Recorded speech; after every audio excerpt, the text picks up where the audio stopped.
একটি ছোট্ট গ্রাম ছিল সবুজ শ্যামল শান্তিপূর্ণ। সেখানে বাস করত এক দুষ্টু বালক, তার নাম ছিল রাজু।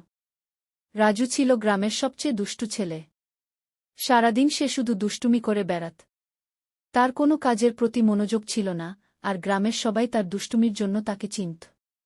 রাজুর সবচেয়ে প্রিয় কাজ ছিল অন্যদের বিব্রত করা। সে কখনো গরুর দড়ি খুলে দিত, কখনো ছোট ছেলে মেয়েদের বই নিয়ে পালিয়ে যেত। গ্রামের মানুষরা অনেকবার তাকে শাসন করেছে, কিন্তু রাজু তাদের কথায় খুব একটা কান দিত না। তার মা-বাবাও তার জন্য চিন্তিত ছিল, কিন্তু তারা জানত না কিভাবে তাকে ঠিক পথে আনবে। একদিন রাজু ভেবেছিল গ্রামের এক বৃদ্ধ লোককে ভয় দেখাবে। ওই বৃদ্ধ লোকটি গ্রামের সবার প্রিয় ছিল, আর রাজু ভেবেছিল তাকে ভয় দেখালে সবাই তার সাহসের প্রশংসা করবে।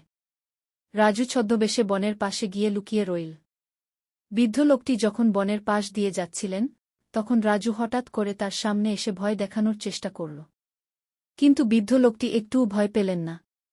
বরং তিনি শান্তভাবে হাসলেন আর বললেন, রাজু, তুমি জানো না দুষ্টুমি আর মজা করা এক জিনিস নয়। তোমার এই কাজগুলো একদিন তোমার জন্যই বিপদ ডেকে আনবে। রাজু তার কথা হেসে উড়িয়ে দিল। বৃদ্ধ লোকটি কিছু বলল না, শুধু বলল, সময় সবকিছু শিখিয়ে দেয়, রাজু। কয়েকদিন পরেই গ্রামের পাশে একটি বড় মেলা বসেছিল।